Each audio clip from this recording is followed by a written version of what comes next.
Bien, c'est parti. Alors, cette vidéo est pour mon cours d'introduction à la data science que je fais dans différentes formations, sous des formes différentes. Voilà, mais la trame reste à peu près la même. Et on m'a dit, je sais pas, hein, on m'a dit que apparemment il y a un DTD où vous serez évalué. Voilà, voilà, c'est-à-dire que vous travaillez, vous me rendez votre travail et je donne une note à la fin. Voilà. Bien. Alors, habituellement, je suis avec vous dans la salle informatique pour cette séance-là. Du coup, je donne les explications au début de séance, comme je le fais habituellement. Et une fois que j'ai donné les explications, vous êtes sur machine, vous travaillez. Généralement, vous commencez très bien. Puis, au bout de dizaine de minutes, quand arrive vraiment le fond de l'affaire, ben, vous posez des questions et je suis là pour répondre. N'oublions pas que c'est une évaluation, mais il y a aussi une visée pédagogique derrière. Donc, généralement, j'essaie de répondre aux questions, je réponds aux questions et j'essaie de me situer pour donner des éléments pour que vous ne soyez pas bloqué, mais pas donner directement la réponse non plus. Voilà, c'est ça l'idée. Ben là, c'est pas possible. On est confinés, moi chez moi, vous chez vous. Voilà, donc quand vous allez travailler, là, bah, vous me poserez des questions, je répondrai toujours volontiers, mais je ne vois pas ce que vous faites, je ne situe pas où vous en êtes et quelles sont les réelles difficultés que vous avez. Donc, c'est pour ça que j'ai fait cette vidéo aussi. Cette vidéo vous donne la trame globale de la de l'épreuve que vous aurez à réaliser. Hein. On est le 19 novembre 2020, là, et on m'a dit actuellement qu'il y a déjà un groupe qui commence vendredi soir. Donc, je ne veux pas qu'ils s'enferment dans des choses où on tourne en rond. Voilà, donc c'est ça l'idée. Hein, voilà. Donc je donne les éléments, mais je ne donne pas la solution, bien sûr. Hein. Je donne la trame, voilà, mais je ne donne pas la solution. Alors justement à ce propos-là, selon les formations où j'enseigne, certains ils travaillent plutôt sous R, voilà, certains travaillent sous Python avec Notebook Jupyter, en Python avec scikit-learn et Panda, et puis certains, dans d'autres formations, j'utilise Excel en tandem avec Cipina Tanera. Voilà. Alors du coup, là, si je commence à mettre des éléments et que j'utilise un de ces outils, bah, vous avez quand même une grosse partie de la réponse là, et ça va être une séance de copier-coller, du coup, votre travail. C'est pas possible ça. Donc c'est pour ça que j'ai décidé d'utiliser Nime. Voilà. Donc Nime, j'en ai beaucoup parlé, hein, c'est un outil que j'apprécie énormément. Les gars qui ont fait ça, ils sont pas des rigolos du tout, hein, ça je peux vous le dire. Hein. Mais je le montre, j'utilise en remise à niveau dans certains en master data science en début d'année, voilà. Mais sinon, la plupart du temps, j'en parle énormément, voilà. Et je dis, regardez, j'ai écrit des tutos, essayez de voir tout ça. Bah, là, en l'occurrence, j'utilise Nime. Voilà.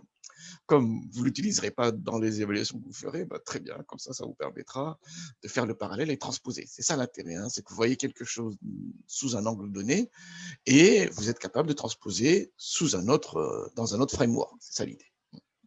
Très bien. Alors, c'est quoi le sujet en fait? Le sujet, habituellement, il est à peu près le même tout le temps, mais il varie. Il y a des variantes, bien sûr, selon les formations, selon le temps que j'ai consacré, que nous avons travaillé ensemble sur les différentes thématiques. Dans certaines formations, j'ai 3 séances, 3 heures, ça passe vite. Ça. Donc, on effleure, on a quand même la trame, hein, mais on effleure quand même assez rapidement. Voilà, mais au moins, les étudiants sont capables de le faire et de le reproduire. C'est déjà énorme. Voilà. Dans d'autres formations, j'ai 7 séances de 3 heures. Donc là, je peux aller plus loin cette fois-ci. Donc voilà, donc je suis plus exigeant pour le coup. Et dans d'autres formations, j'ai déjà des CM à part et j'ai 8 séances de TD. Donc là j'y vais fort, clairement. Hein, voilà, et très bien. Voilà. Donc l'idée, c'est d'essayer d'arbitrer toujours. Mais la trame reste la même. Hein, le niveau de compétence reste la même. Hein. Simplement, on approfondit plus ou moins. Bon. Allons-y alors.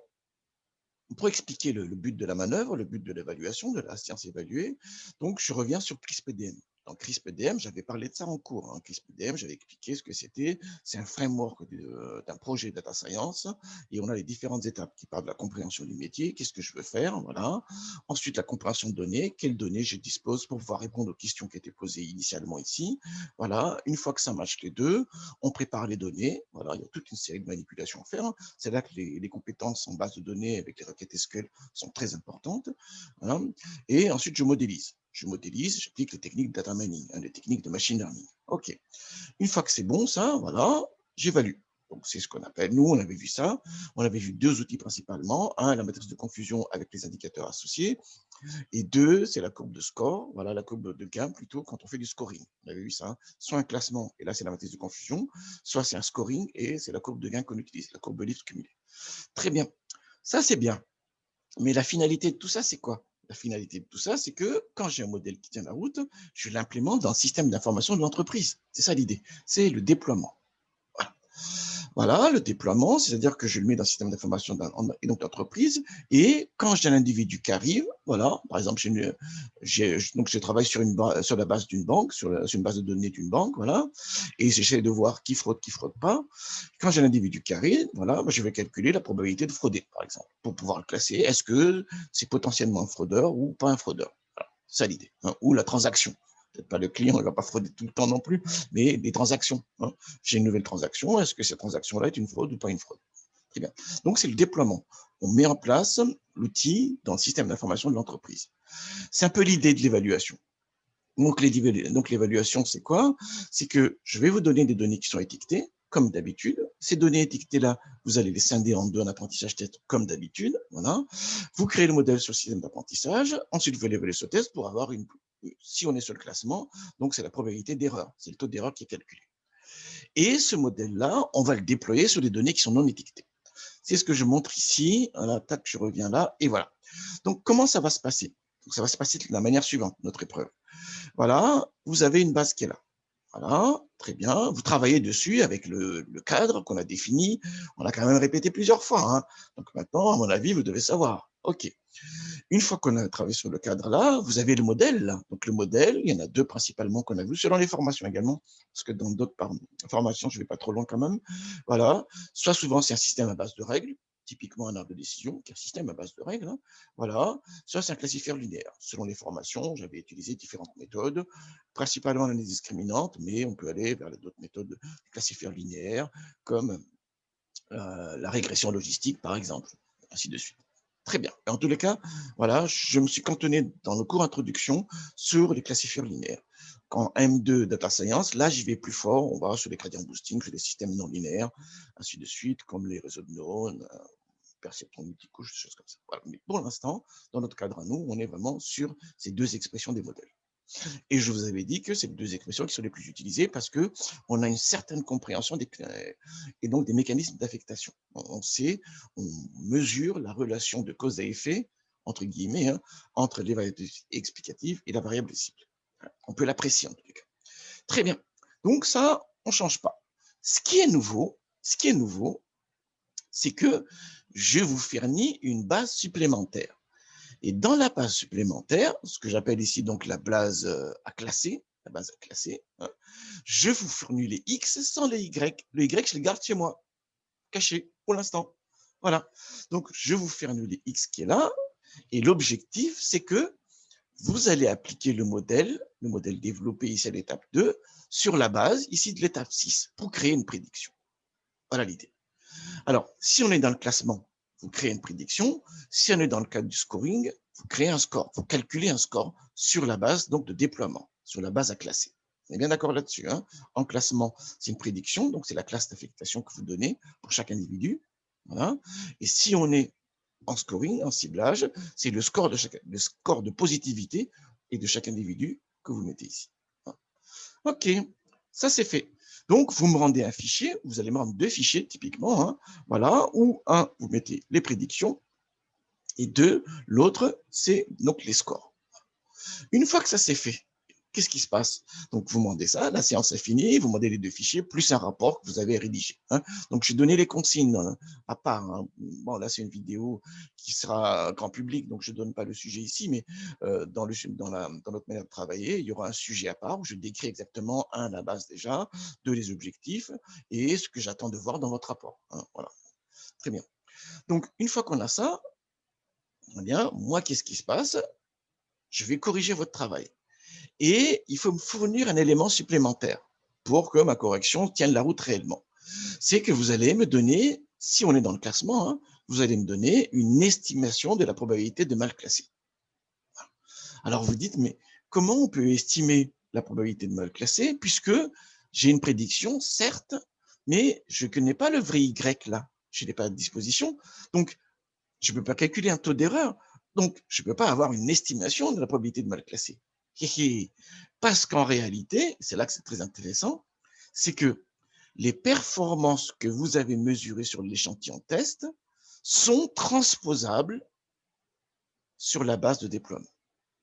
Ça reste une estimation, hein, ce n'est pas la vraie valeur, ça reste une estimation, mais elle est transposable Parce que l'échantillon de test, vous l'avez formé par un tirage aléatoire. C'est un tirage au hasard. Donc, on a un tirage représentatif. Donc, la base test, là, comme elle était formée au hasard, voilà, elle est représentative de la population. Donc, et quand j'applique ici le modèle dans la population, parce que la base à classer, finalement, ça figure ça représente la population, voilà, ben, l'estimation de l'erreur qui est faite là, en fait, c'est une estimation. Voilà, ici, le taux d'erreur qui est mesuré ici est une estimation de la probabilité de mal classer sur la base de déploiement. Donc, c'est ça qu'il faut me fournir. Donc, qu'est-ce qui se passe, moi? Moi, j'ai le vrai Y que j'ai gardé chez moi. Le Y, en fait, je l'ai gardé chez moi là pour corriger. Donc, il est à part. Je vais le prendre, ce vrai Y là, et je vais le confronter avec le vôtre. Ici, la prédiction. Voilà. Donc, la prédiction, vous me l'avez fournie, vous. C'est un des fichiers qu'il faut me rendre à la fin de la séance. Et moi, j'ai le vrai Y que j'ai ici, que j'ai gardé à part, que je ne vous ai pas fourni, hein. Donc, vous avez travaillé bien en aveugle, ici, on est bien d'accord là-dessus. Et je vais le confronter et je vais pouvoir calculer le vrai taux d'erreur ici. Et donc, je saurai si votre estimation est de bonne qualité ou pas. Donc, ça reste une estimation. Donc, il y a très peu de chances que vous ayez exactement la bonne valeur. Mais il faut avoir le même manque de grandeur.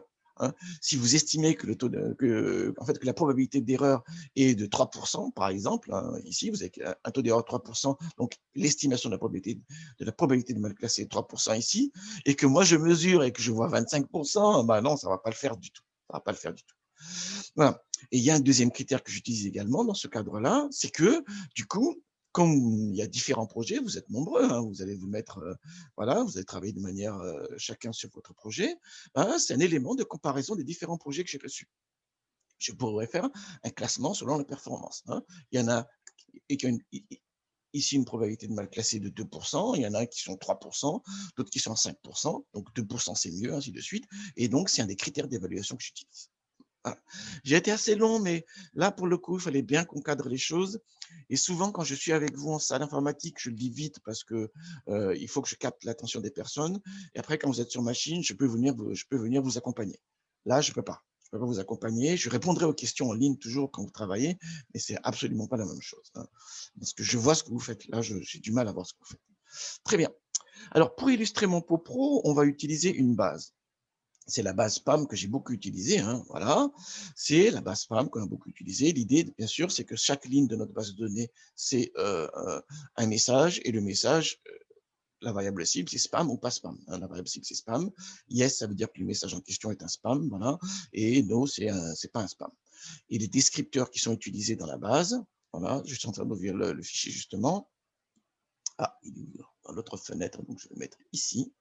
Voilà. Et les descripteurs qui sont utilisés, je l'avais dit encore une fois, hein, voilà, c'est la fréquence des mots, la fréquence de certains caractères comme dollar ou hashtag, dièse, ainsi de suite. Voilà. Très bien. Qu'est-ce qui est nouveau ici? Donc, je suis bien dans ce cadre-là. Je suis bien dans ce cadre-là. Ça, donc, cette base-là, elle est fournie. C'est la première feuille. Voilà. Donc là, j'ai 3601 observations. Voilà, c'est la première feuille. OK, très bien. Dans la base qui est là, voilà, je mets un peu à droite parce que je pense que c'est masqué par la copie d'écran. Voilà, j'ai la variable cible qui est là avec les deux modalités. No, yes. No, c'est un message qui n'est pas un spam. Yes, c'est un message qui est un spam. Et là, j'ai les descripteurs. Très bien, donc ça ne change pas. Hein. J'avais fait une vidéo où j'ai explicité là la base de manière assez approfondie. J'ai même mis le lien sur Internet. Et là, vous avez les descriptions de la base. OK. Très bien. Donc, ça, c'est le schéma habituel. Donc, normalement, cette base-là, vous allez la charger et vous allez scinder au hasard un apprentissage test. Donc, j'avais mis beaucoup d'exemples aussi. Hein. J'avais montré des tutos sous Python qui permettent de le faire. Voilà, sous R également. Bon, là, j'ai pas fait une tuto, mais quand je serai avec vous ou avant la séance, pour ceux qui sont concernés, je vous montrerai comment ça se passe sous R. Voilà, et sous Excel, j'ai fait en long, en large, en travers. Donc là, il n'y a pas de souci là-dessus. Très bien. Donc, ça, c'est le schéma habituel. Donc, vous prenez la base, là, vous l'importez dans votre outil, quel qu'il soit, hein, et vous la scindez en deux au hasard. Jusque-là, pas de souci. Vous apprenez sur la partie apprentissage et vous évoluez sur la partie test. La nouveauté, c'est que maintenant, il y a la base à classer qui est là, sans les étiquettes. Donc, sur la base à classer, j'ai mis un numéro. Pourquoi? Parce que quand je vais corriger, je m'assure que les numéros sont à raccord. Sinon, je peux pas. C'est impossible de corriger. Si vous avez mélangé les lignes, bah, faites les correspondances, c'est pas possible. Donc, j'ai mis un numéro et ce numéro-là, il faut bien le mettre dans le fichier exportation. Sinon, je peux pas corriger votre travail. Voilà. Donc, il y a un numéro qui est là, il y a les descripteurs, les X, voilà, les mêmes, hein, voilà, avec d'autres individus, on est bien d'accord. Là, typiquement, ici, il y a 1000 individus. Voilà. Et là, bien sûr, à la fin, il n'y a pas la base spam, il n'y a pas la cible spam. Voilà, il n'y a pas la variable cible spam. Voilà. La variable cible spam, je l'ai gardée chez moi. Et quand vous allez faire votre prédiction, là, vous allez créer une colonne prédiction. Moi, j'arrive avec la variable spam et je vais la confronter avec la vôtre. C'est ça l'idée. Alors, ça, c'est un tuto pour le coup. Donc, finalement, je vais quand même donner la colonne spam sur l'échantillon à étiqueter. Voilà, donc la base à classer. Et dans cet exemple-ci, il est là. Il est là. Donc, moi, quand je vous corrige, j'ai ce fichier-là à part, que j'ai mis à part, voilà, et j'ai les numéros d'individus et j'ai les colonnes spam. Donc, je répète encore une fois pour qu'il n'y ait pas d'ambiguïté. Hein. Cette troisième feuille-là, je ne la fournis pas quand on est sur l'épreuve. Je la garde chez moi pour évaluer votre travail. On est bien d'accord là-dessus. Hein. Donc, la seule chose dont vous disposez pour l'évaluation, c'est cette première feuille-là, avec ici les étiquettes à la fin. Voilà. Donc, ici, donc la classe d'appartenance. Et cette deuxième-là, où les individus sont numérotés, et à la fin, vous n'avez pas la variable cible. La variable cible, je l'ai gardée par devers moi, ici, à part à la maison. Donc, vous ne disposez pas de cette feuille-là. Je répète bien, hein, je répète bien, vous ne disposez pas de cette feuille-là. Je l'ai gardée à part pour corriger votre travail. Bien, bien, bien. Des fois, je suis d'accord, je suis désolé, mais j'ai suffisamment d'expérience maintenant pour bien savoir que des fois, les étudiants entendent ce qu'ils veulent entendre. Donc, je répète, hein, je répète pour être sûr qu'on entend. Bien. Alors, j'avais dit, hein, donc je vais faire la trame globale. Voilà, je fais uniquement donc la partie classement. Le ciblage, je ne le fais pas, mais normalement, vous êtes capable de transposer. J'en parlerai un peu tout à l'heure. Voilà. Très bien, ça c'est un premier point. L'autre point intéressant, c'est que j'avais dit également, parce que j'utilise avec vous, selon les formations, différents outils. Hein. Des fois, j'utilise R dans certaines formations, des fois, j'utilise Python dans certaines formations, et dans d'autres formations, j'utilise Excel. Hein, voilà. Ou bien je mixe, ainsi de suite. Voilà. Pour ne pas faire de jaloux, parce que vous êtes différents les uns des autres, on va utiliser ici un outil qui est donc Nime. Donc, j'avais parlé de Nime, hein, c'est un excellent outil que j'apprécie énormément, voilà, que j'utilise dans dans certains de mes enseignements, typiquement, voilà, et il permet de définir des séquences de traitement sous forme graphique. Moi, je l'apprécie pourquoi? Parce que du coup, la séquence de traitement, je peux faire un parallèle entre la séquence de traitement sous NIME et les schémas que je fais au tableau habituellement, des schémas comme ceci. C'est pas mal de ce point de vue-là, ce contexte-ci, parce que là, ça m'a obligé, ce que j'écris habituellement au tableau, ça m'a obligé de faire des transparents dessus pour bien expliquer ce qui se passe. C'est pas mal, au moins on a cet avantage-là. Très bien, donc là, je suis dans NIME. Je suis dans NIME, j'ai lancé NIME, j'ai installé NIME, j'ai lancé NIME, voilà, et tout va bien. Attendez, je vais décaler un peu ma tête là, voilà. Voilà. Et maintenant, donc, je peux travailler. Qu'est-ce qui se passe? Donc, d'abord, il faut que je crée un workflow et il faut que j'importe la base initiale, la base étiquetée avec les Y, donc la première feuille du classeur Excel. Hein. Donc, j'ai fermé le classeur Excel hein, pour qu'il n'y ait pas d'interférence. Oui, je l'ai fermé. Voilà, donc je vais créer un workflow. Voilà, new, voilà, et par exemple, je mets eval, voilà, data science, science, bye bye. Voilà, tac. Très bien. Une fois que c'est là, donc maintenant, voilà, dans Intro Data Science, ici, hein, voilà, j'ai Eval Data Science, je vais pouvoir commencer. Donc vous, c'est, vous créez un projet .py, vous créez un fichier .r, voilà, ou vous commencez à travailler sur Excel. Qu'est-ce qu'il faut faire? Il faut importer la base. Dans toute manipulation de data science, la première étape, c'est importer la base. Je vais le faire. Voilà, j'ai un autre tuto qui le fait très bien, hein, donc je ne vais pas trop m'attarder. Voilà, je lis le fichier Excel, je vais le configurer et je vais chercher la base sur le bureau. Donc, je mets ici, hein, je l'ai mis sur le bureau et j'ai créé un répertoire démo, spam évaluation, ouvrir. Voilà. Donc la base, elle est là. Hein. On est bien d'accord là-dessus. Elle est bien là. Très bien. Donc je lui dis ici, prends la première feuille, donnée avec les étiquettes. Et la première colonne, c'est les noms des variables. Alors pour vérifier ça, on a un outil de visualisation, refresh, de prévisualisation, et on a bien ici les éléments, et j'ai bien au bout ici la variable spam. Donc tout va bien. Une fois que c'est fait là, je charge les données et exécute. Voilà. Je vérifie un peu, hein, output table, voilà, j'ai bien ici les données. Il y a 3601 observations dans ma base. Hein, voilà, okay. 3601 dans la base étiquetée. Maintenant, il faut que je fasse ici la partition au hasard. 70% à peu près, hein, 2 tiers à peu près pour l'apprentissage et 1 tiers à peu près ou 30% pour le test. Voilà. Alors, j'avais montré comment faire sous Excel, là, je vais montrer comment le faire sous Nine. Sous Nine, il y a un outil qui permet de faire cette partition au hasard des données, tout simplement. C'est l'outil donc partitioning. Alors, vous le trouverez dans manipulation, row, transform, voilà, et partitioning. À chaque fois que vous cliquez sur un outil, vous avez ici la documentation sur la droite. Vous voyez, là, je mets la souris qui permet de comprendre ce qu'il y a avec cet outil, qu'est-ce qu'il fait déjà, sa description, et ensuite, qu'est-ce qu'il fait, voilà, et qu'est-ce qu'il donne en sortie. Là, typiquement, il y a deux sorties. Il y aura la première sortie, c'est les données apprentissage, et la deuxième sortie, c'est les données test. Allons-y sur partitioning alors. Voilà. Et donc, je connecte ces deux éléments-là et je paramètre. Alors, dans le paramètre, voilà, je vais dire, je prends des valeurs absolues, je prends 2601. Il y a 3601 individus dans l'échantillon, dans la base de données, voilà, étiquetés. Donc, je prends 2601 pour l'apprentissage et je prends les 1000 pour le test. Voilà.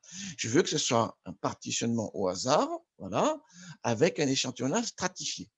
Pourquoi? Parce que ça m'assure que j'ai exactement la même proportion positif-négatif de yes-no dans l'échantillon d'apprentissage et de yes-no dans l'échantillon de test. Ça, je n'en ai pas beaucoup parlé dans mes cours avec vous. En M2 Data Science, j'en parle beaucoup. C'est important, donc la représentativité. Si le tirage est fait au hasard et qu'il est fait correctement, on doit avoir à peu près les mêmes proportions. Voilà. Mais quand les bases sont très déséquilibrées, typiquement, tirage au hasard, des fois, on n'a pas de pouls. Donc là, avec ça, on est sûr d'avoir tout le temps les mêmes proportions. Donc, quand les bases sont déséquilibrées, là, pour le coup, c'est intéressant vraiment de forcer donc, la stratification pour respecter les proportions. Et pour que l'expérience soit reproductible chez vous, je vais fixer ici le CID. Voilà, je vais mettre la date du jour. 19/11/2020. On est en plein confinement. Voilà. Donc voilà, je récapitule. Donc, je prends ici, donc il y a 2601 individus pour l'apprentissage, le reste, c'est-à-dire 1000 pour le test. Très bien. Je fais un échantillonnage au hasard stratifié. C'est-à-dire qu'on a la même proportion de yes-no dans l'échantillon d'apprentissage et dans l'échantillon test. Voilà. Et je fixe ici la graine générateur de nombres aléatoires pour qu'on ait exactement le même résultat si d'aventure vous souhaitez répéter donc la manipulation chez vous. 19/11/2020 qui est la date de ce jour. On voit bien ici en bas. Bien, je clique sur OK. Voilà, et j'exécute. Ça y est maintenant, la première sortie ici, c'est la première partition. Vous avez vu, 2601 observations. Et la deuxième sortie qui est là, voilà, c'est la deuxième partition, c'est 1000 individus. 1000 individus, on est bien d'accord, 1000 observations. Très bien. Donc, on peut utiliser différents éléments. Moi, j'avais dit, on se concentre, nous, sur soit les systèmes à base de règles, soit les classifieurs linéaires, donc qui s'expriment voilà, sur la base de combinaisons linéaires des variables initiales, soit des bases de règles sur la base des variables initiales, soit des combinaisons linéaires basées sur des variables initiales. OK, on va prendre un arbre. Un arbre, au moins, l'avantage des arbres, c'est que ça ne plante jamais. Voilà. On n'a pas de problème de singularité de telle ou telle matrice, on n'a pas des problèmes de je ne sais pas quoi. Voilà, données aberrantes, ils rigolent, ça ne lui fait aucun problème. Donc, très bien. Allons-y. Décision tri-learner. Voilà, je le mets là et j'apprends. Voilà. Je le paramètre pour lui dire, je veux que la variable spam sur la cible. OK. Après, les autres paramètres, on a vu rapidement un coup, donc on ne va pas s'attarder là-dessus. Voilà. OK. Bref, exécute en OpenViews. Voilà, on a l'arbre de décision. Je vous ai dit également qu'il montre l'arbre. On peut aller plus en profondeur. Il n'est pas réellement interactif. C'est la visualisation qui est interactive, mais on ne peut pas aller sur les nœuds, voir les individus, calculer les stats descriptifs, faire des comparaisons et tout ça, voir le rôle des autres variables. Ça, on n'a pas ça. Voilà. Alors, on a cette vision-là ici, mais on peut aussi avoir une vision complète. Voilà. Expand Select Branch. Voilà, et on voit que l'arbre, il est assez important ici. Vu les paramètres initiaux qu'on avait mis et qu'on a 2601 observations avec un nombre relativement importante, enfin une cinquantaine de variables, il s'est bien énervé là-dessus pour créer un arbre relativement pur. Très bien.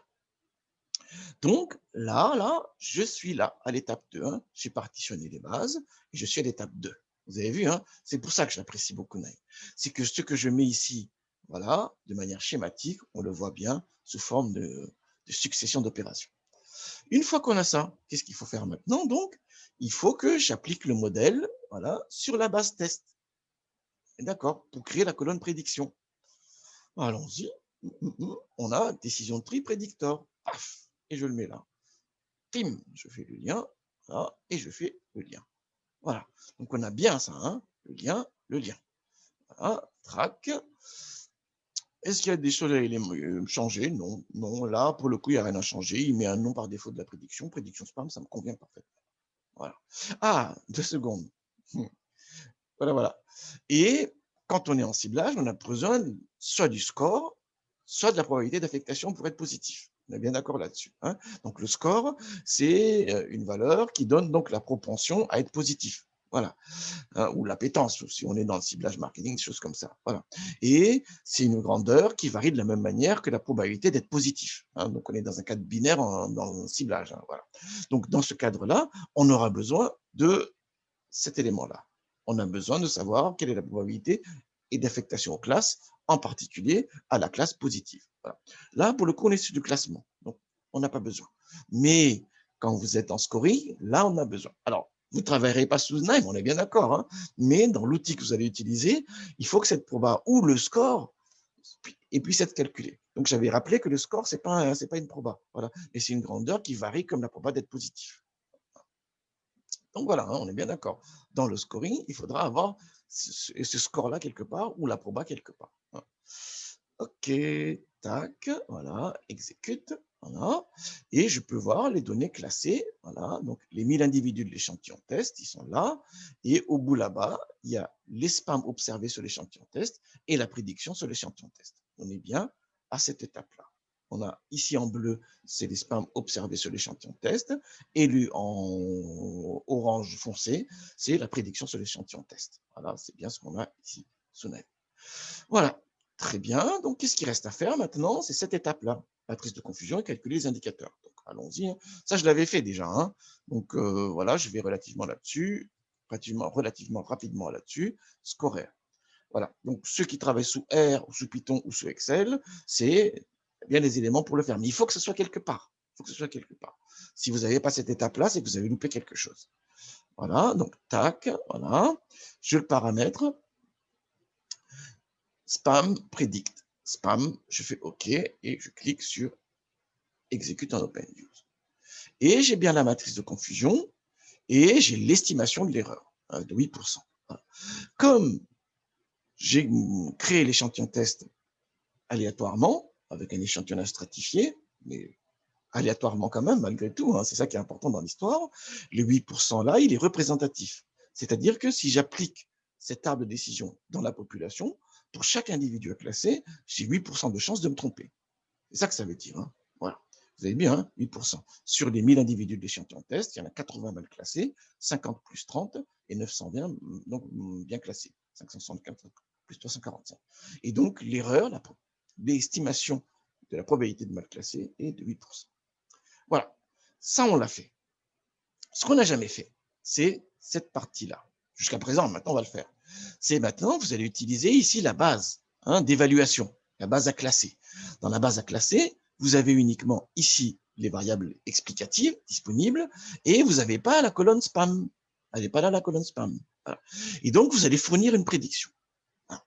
Maintenant, vous savez que la prédiction pour chaque individu a 8% de chances de se tromper, puisqu'on l'a estimé ça. Hein. À peu près, hein, c'est une estimation, on est bien d'accord. On l'a calculé sur un échantillon test tiré au hasard, donc le résultat est représentatif, mais ce n'est pas la valeur exacte.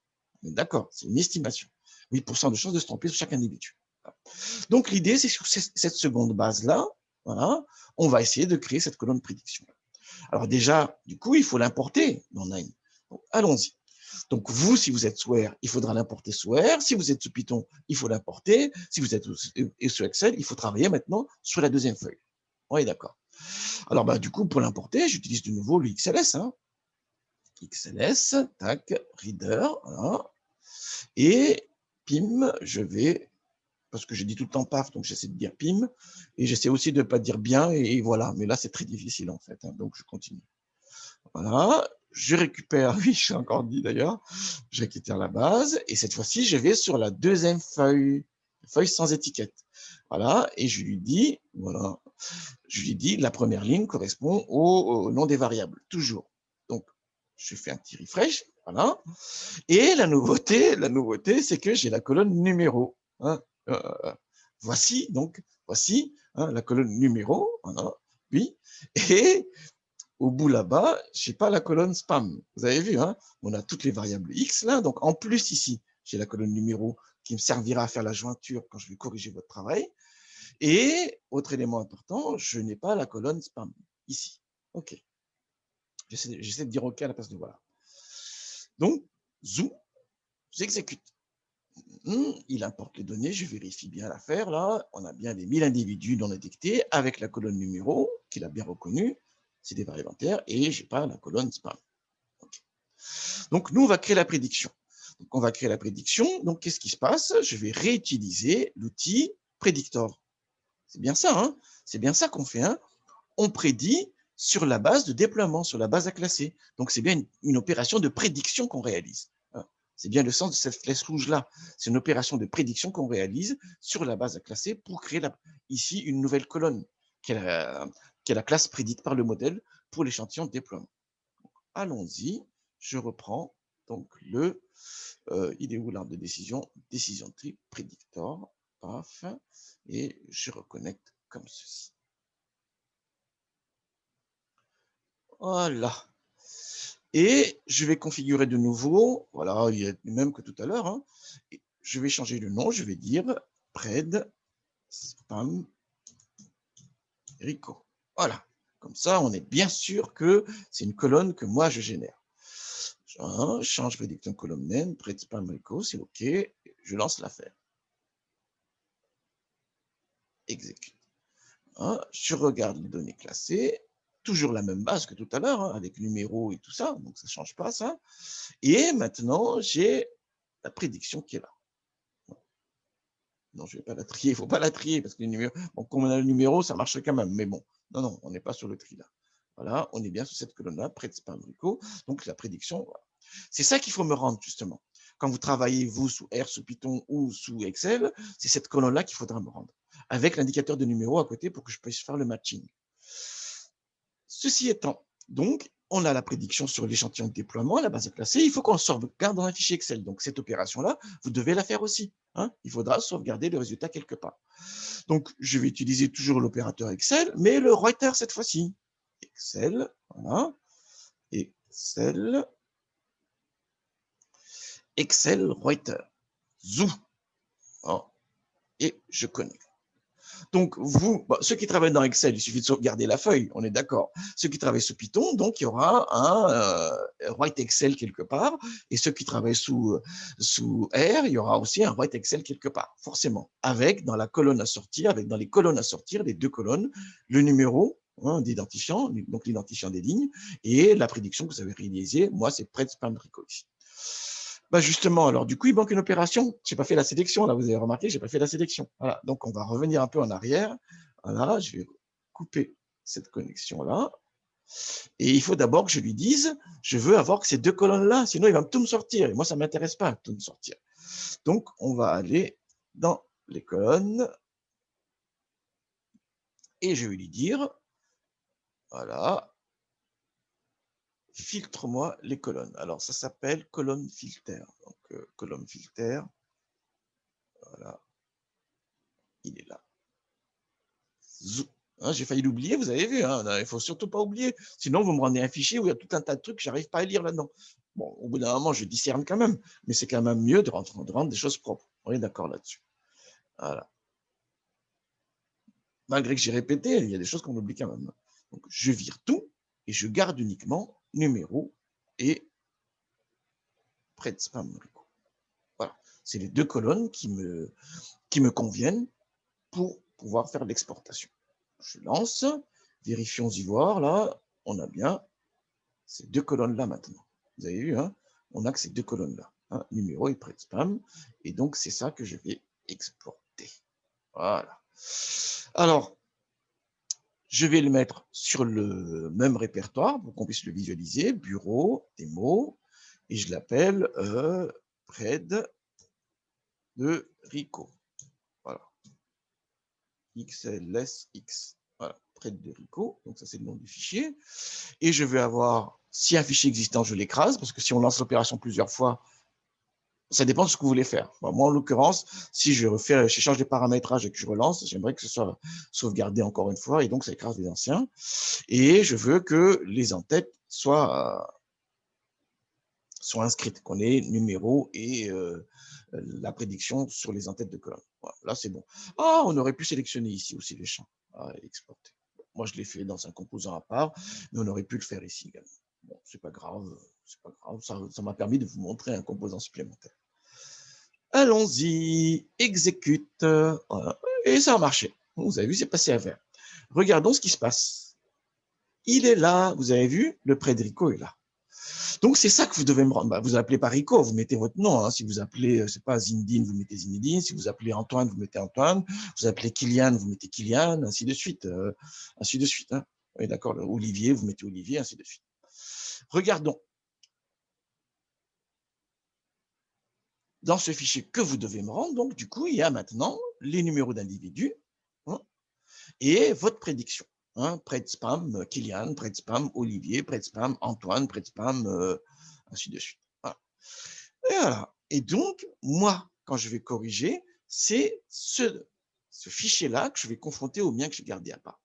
Alors, nous, c'est un cadre un peu particulier, j'avais dit. On est sur un cadre pédagogique, là. Hein. Donc, ce que normalement je cadre à part, je le fournis quand même. Et on va pouvoir faire donc, la correspondance. Alors, comment je fais, moi, quand je corrige non, parce que j'ai agrandi, il n'y a pas enregistré, je ne vais pas commencer à tripoter des trucs, c'est un truc à faire des erreurs, ça. Alors, comment moi je fais la correspondance? Généralement, je peux le faire sur Excel. Hein. J'ouvre les deux classeurs Excel, je fais un copier-coller de l'un dans l'autre, je m'assure que les numéros de ligne correspondent bien et je fais un tableau quantidynamique. Voilà.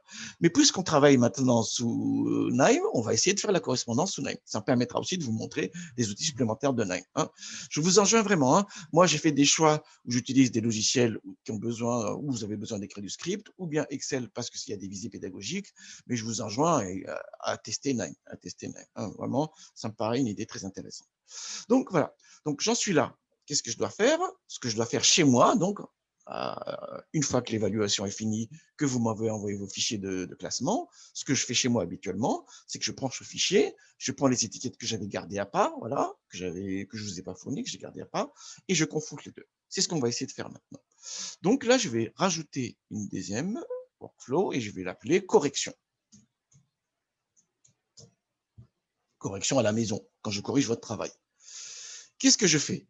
Donc, j'ai besoin de deux choses. J'ai besoin des étiquettes que je gardais par devers moi et j'ai besoin des étiquettes prédites que vous m'avez fournies. Donc, on va importer ces deux fichiers-là. Allons-y, importer. Maintenant, vous avez vu, hein, c'est Excel tout le temps qu'on utilise. Hein, moi, j'aime bien, hein, c'est très bien, c'est très performant en fait Excel maintenant. Et on n'a plus les limitations des 65 000 lignes, donc c'est encore mieux. Et ce que je vais prendre, du coup, c'est que en premier lieu, je prends le fichier de correction. Pour nous, en l'occurrence, c'est la troisième feuille, le fichier de correction. Voilà. Que j'ai là, je prends le fichier de correction, table, voilà, et je prends bien les étiquettes seulement. Hein. Donc, ce fichier-là, je l'ai gardé chez moi. Voilà, pour corriger votre travail. Voilà, je fais refresh pour vérifier. Effectivement, c'est bien, on a bien numéro et spam. Donc, ça, c'est les spams qui sont observés sur la base de déploiement. J'exécute. Bien. Ensuite, il faut que je prenne les fichiers que vous m'avez fournis, la prédiction que vous m'avez fournie. Je reprends toujours Excel et tac, je vais prendre cette fois-ci, toujours sur le bureau et dans le répertoire démo, je prends la prédiction de l'étudiant, de ce que vous avez fait. Voilà, ouvrir, pareil, il y a les en-têtes, je fais un petit refresh pour vérifier effectivement le numéro et votre prédiction. Là, c'est ma prédiction en bas. Bien, et j'exécute. Maintenant, il faut que je fasse une jointure entre ces deux tables-là sur la base de la colonne numéro. Donc, ça, normalement, du coup, je le fais dans... Ça, normalement, je le fais dans... J'ai plus mon retour, mais normalement, il enregistre encore, donc tout va bien. Ça, généralement, je le fais dans Excel. Hein, je fais le copier-coller dans Excel pour les confronter avec Tableau quotidynamique. Mais on peut le faire sous Nime en utilisant une jointure pour rassembler les deux bases. Hein, une sorte de copier-coller pour avoir les deux bases dans la même table. Hein. Alors, cet outil-là, on l'a ici. C'est l'outil, donc... Alors, c'est l'outil, il s'appelle Joiner. Voilà, Joiner. Tac. Je vais faire la jointure entre les deux tables. Voilà. Et pour faire la jointure, je donne les champs de jointure, ces numéros. Voilà. Comme ça, on est sûr qu'il n'y a pas d'embrouille. Si on a bien les numéros, on a bien la correspondance de ce que vous avez prédit et de ce qui est observé. Je clique sur OK, voilà, et je lance. Et maintenant, j'ai la base avec la jointure. Et dans une seule structure, maintenant, dans une seule table, j'ai le numéro d'individu avec les correspondances. Ça, c'est les spams observés sur la base à classer. C'est l'outil que j'utilise pour corriger le travail. Et ça, c'est la prédiction que vous m'avez fournie. Qu'est-ce qui reste à faire alors? De nouveau, je fais une matrice de confusion. Et je vais calculer le taux d'erreur. Tac, tac, voilà. Et en ligne, je mets le spam observé sur la base à classer et la prédiction spam que vous m'avez fournie. Voilà, je fais OK et j'exécute. Et donc, voilà, et vous avez vu que ici, la probabilité d'erreur sur la base de déploiement est de 8,4%. Donc, le 8% qu'on avait calculé sur l'autre base, en réalité, est une estimation relativement satisfaisante ici. Il n'y a pas un écart manifeste. Hein. On est à 0,004 d'écart. Hein. On est bien d'accord là-dessus. Et voilà. Donc, ça montre bien qu'on a bien l'estimation qu'on a calculée sur l'échantillon de test. Quand c'est un échantillon qui est bien formé, donc représentatif, voilà, on peut le transposer dans la population. Et on le voit bien ici. Et donc, moi, quand je corrige le travail, je fais ce travail-là, je fais ce que je viens de montrer ici dans la base, dans le workflow, ici donc d'évaluation. Et parmi mes critères d'évaluation, déjà, je regarde si ce que je vois là correspond à ce que vous m'avez fourni. Hein, est-ce que ça correspond à peu près? Voilà.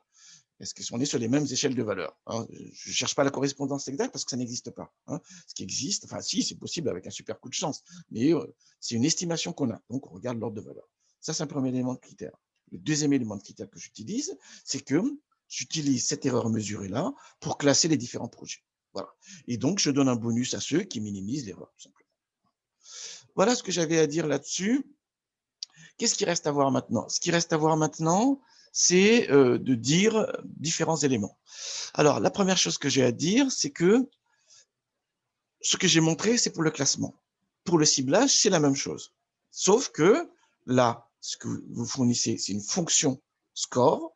Et donc, vous calculez des scores. Et donc, là, ici, maintenant, c'est la courbe de gain qu'on a. On n'a plus cet élément-là. Hein, on a une courbe de gain. Très bien. Alors, c'est important de faire la courbe de gain parce que quand vous allez prendre ici la fonction score et que vous l'appliquez sur la base classée, hein, vous allez avoir ici une colonne score. Et la question que je pose, moi, c'est il y a combien de positifs parmi les N premiers, par exemple, parmi les 100 premiers ou parmi les 200 premiers. Voilà. Et pour répondre à ça, voilà, il faut savoir lire la courbe de gain pour la transposer dans la base, ici dans la population, dans ce qui représente la population. On est d'accord, hein? Donc, si je pose la question, il y a combien de positifs parmi les 200 premiers ici, si on trie selon le score, la réponse, vous l'avez en lisant la courbe de gain. On est d'accord là-dessus. Deuxième élément important sur le ciblage, si la variable cible est par nature à plus de 2 modalités et que je vous demande de cibler telle modalité en particulier, vous pouvez utiliser directement les probabilités d'affectation, mais peut-être aussi, hein, je ne sais pas, peut-être qu'il faudrait aussi binariser la variable cible d'abord et refaire le processus, hein, parce qu'on a une modalité contre les autres. Donc peut-être, hein, c'est à vous de voir, c'est à vous de voir. Moi, mon critère numéro 1, c'est la performance que je mesure. Donc, dans le cadre du ciblage, c'est le nombre de positifs parmi les n premiers que je vous dirai. Voilà. Très bien. Bon, ça, c'est les pistes. Alors, autre élément important également, si vous faites de la transformation de variables, par exemple, vous faites de la normalisation, de la standardisation, c'est-à-dire que vous centrez et réduisez des variables, ensuite vous faites par exemple un perceptron. Un perceptron simple, ça reste un classifieur linéaire. Hein. Donc cette étape-là, vous la faites ici, ça. Voilà. Ben, quand vous voulez le déployer ailleurs, c'est bien les moyennes et variances calculées sur l'échantillon d'apprentissage qu'il faut appliquer sur l'échantillon de test et qu'il faut appliquer sur la base de déploiement. N'allez pas recalculer ici la moyenne et écart type et centrer réduire avec les moyennes ici écart type et sur la base ici à déployer. C'est pas bon ça, c'est pas bon du tout, c'est tricher. Hein. Et d'ailleurs, si on a un seul individu, ça tient plus la route ça, dans cette démarche-là. Et potentiellement, on peut appliquer le modèle sur un seul individu et calculer la moyenne, centrer les données sur un individu, bah, vous avez zéro en fait, division par zéro, zéro division par zéro. Hein, voilà, on est bien d'accord. Donc, c'est bien admettons qu'on fait une transformation, c'est bien les paramètres calculés sur l'échantillon d'apprentissage là qu'il faut appliquer déjà ici, déjà d'une part, et qu'il faut appliquer ici. N'allez pas calculer des paramètres sur la base de déploiement. Parce que potentiellement, sur la base de déploiement, on peut avoir un seul individu. On voit très bien que ça ne tient pas la route, cette idée-là, hein, de calculer des paramètres sur la base de déploiement. Ça, c'est un premier élément important. Deuxième élément important également, je m'attends à ce que vous mettiez une sélection de variables. On est bien d'accord là-dessus. Prenez pas toutes les variables. On est d'accord là-dessus, hein. Moi, en TD, dans une démarche pédagogique, dans un premier temps, je vous demandais de prendre des variables. Et après, on a fait des exercices où on faisait une sélection de variables. Et donc, ça, c'est un élément qui est très important, hein. Alors, selon les formations, quand l'épreuve est en durée très courte, dans certains cas, elle est de 2 heures, hein, là, je mets une base relativement simple. Mais quand vous avez plus de temps, là, je vais caviarder la base. Vous ne pouvez même pas imaginer, hein. Donc, à mon avis, déjà, le pré-traitement initial, vérifier s'il n'y a pas des embrouilles dans les données et tout ça, il me paraît important. Et petit 2, voilà, sélection de variables également, ça me paraît intéressant de le faire parce que je vais en rajouter des tartines là, juste pour voir si vous êtes capable de les évacuer.